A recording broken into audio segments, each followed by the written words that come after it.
Greetings and aloha, what's going on? It's Mike from LiveMyAssOff.com in Hong Kong Airport. Hong Kong International Airport, HKG. I'm actually going to my newly assigned gate of 35 for EVA flight BR 870 over to Taipei. Less than about 2 hours of layover in Taipei. And then on BR12, a flight I've taken probably 10 times, back to Los Angeles. And the neat thing is I'm departing here at 3:30 p.m. and I arrive in Los Angeles at 2:30 p.m. on the same day. So I figured out how to time travel. The problem is that there's a there's a commitment of giving up basically 20 hours of your life just to get over here. So that is the downside. But you get it back in the return, which is pretty nice. So it took me about 20 minutes to get to my gate. And like another video I did, I talked about the separation anxiety I was having when I was over in Singapore. It's, I kind of wanted to just do an update a few days later. It's worse. I don't know, man. I have a feeling I'm going to be doing a video one day saying every single time I used to come over here and leave and go back home, it was harder and harder and harder, and then finally I stayed. And I don't know when that finally is. The good news is that I'm in exceptional health, and I have a great job, and I have wonderful friends, and I have an awesome relationship with my parents. They're both still alive. They're both in my life very appropriately. You know, we have a wonderful relationship. I go back and see them in the summer. They've met Gracie. So, I mean, it's, you know, all the boxes are checked, right? And where I live in San Diego, where I live in the United States, is not, it's probably one of the best places in the country. I'd prefer it to be much warmer. The more time I spend over here, the more I love the temperature over in Southeast Asia, the hot and humid. That's something I've loved even as a kid. And I can replicate that usually if I go to Florida or Hawaii, meaning if I stay in the United States. If I go to either of those places, I can get hot and humid almost, well, not year round. Florida actually cools down a little bit, unless I'm in the Keys.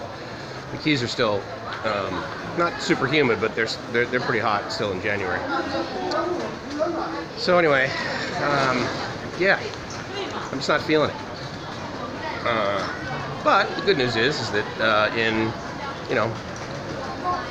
23 hours, I will be home and grab a rental car in Los Angeles and then drive down to Coronado in Saturday late afternoon, evening. That'll take me about probably 3 hours all in. There really won't be a whole lot of traffic. I may or may not do the toll road instead of the 405, depending upon congestion, but who knows. Oh good, 1 through 36, so actually the first gate I will come across is probably mine, 35. So that didn't take too long. We start boarding in about 20 minutes, I think. We board at 3, and then we'll get out of here at 3:30. EVA is always met, if not exceeded, my expectations. I'm a huge fan of them. I've flown them probably more than any other airline to and from this part of the world. So thanks. They're a Star Alliance partner, and so anything that I do with United, let me just verify that it's 35. Yep, it's even in red, so you know it's real. So anyway, so that's where we'll be lining up here. And soon, heading through Taiwan back to Los Angeles. But man, I can't help but wonder, like, when the video is going to come where I say, oh my God, I can't believe I didn't do this sooner. And I can. I mean, I have a very real reason for not just dropping everything and coming over here, and it's money. I don't have enough savings, essentially, to live for the rest of my life. I do if I can, live on less than 50 grand a year until my Social Security kicks in, which would be good. But that's about 12 years. And then, and then what, right? But it's kind of like, yeah, but my 12 years is going to go by anyway. So I don't know. It's a quandary because I got buddies that, and one of my dearest friends now, which is, I'm so honored and grateful for this, is Rike. And he and I share about this, and I've been, I've known him since he started his channel 6 years ago, since he was in the Philippines, and now he's in Vietnam. And I monitor his costs, and the way that he lives is very similar to mine. Arguably, I'm a little bit higher maintenance. So my life would probably cost 50% more than his. But basically, it's, it's less than $2 grand a month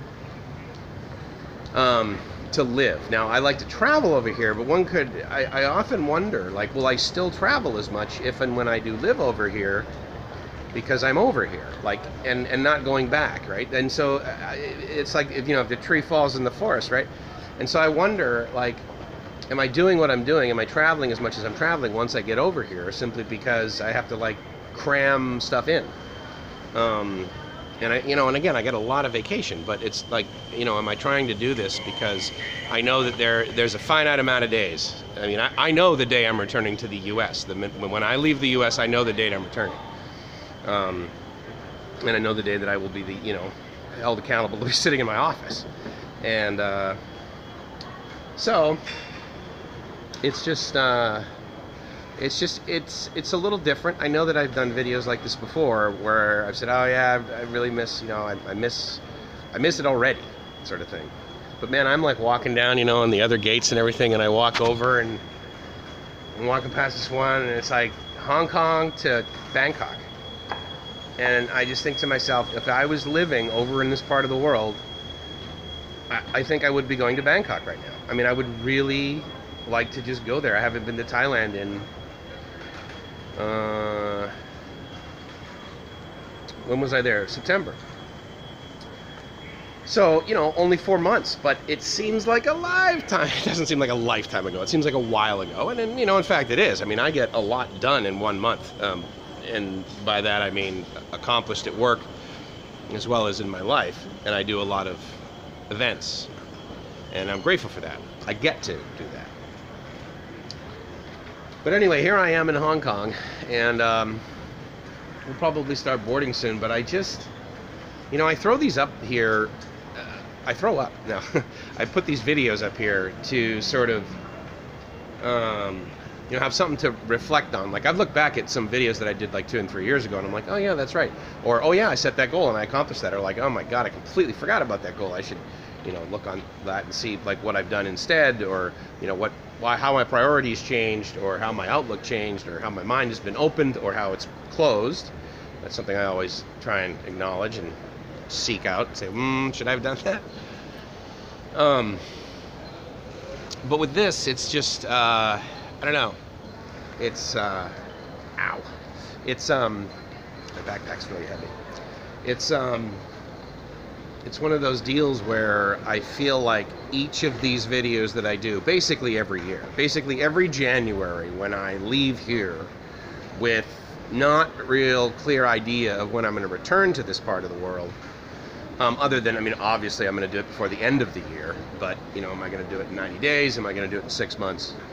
6 months from now, actually, I'll probably be in 6 months from now, I will be in Boston, basically Hingham, with Gracie, and at my folks' place. I'm going home over July. And that just doesn't sound like, oh my God, it's only 6 months from now. But it seems like a long time. It's so bizarre how the future seems so far away, at least in my mind. I don't know if you have that problem, or I don't know if it's a problem. I don't know if you have that occurrence. Anyway, it's just Mike's from Hong Kong International Airport checking in, saying, I hope you're living the dream. I'm living the dream right now. I'm just trying to decide where I can do it and be happier. So, you got any recommendations, let me know. Ciao.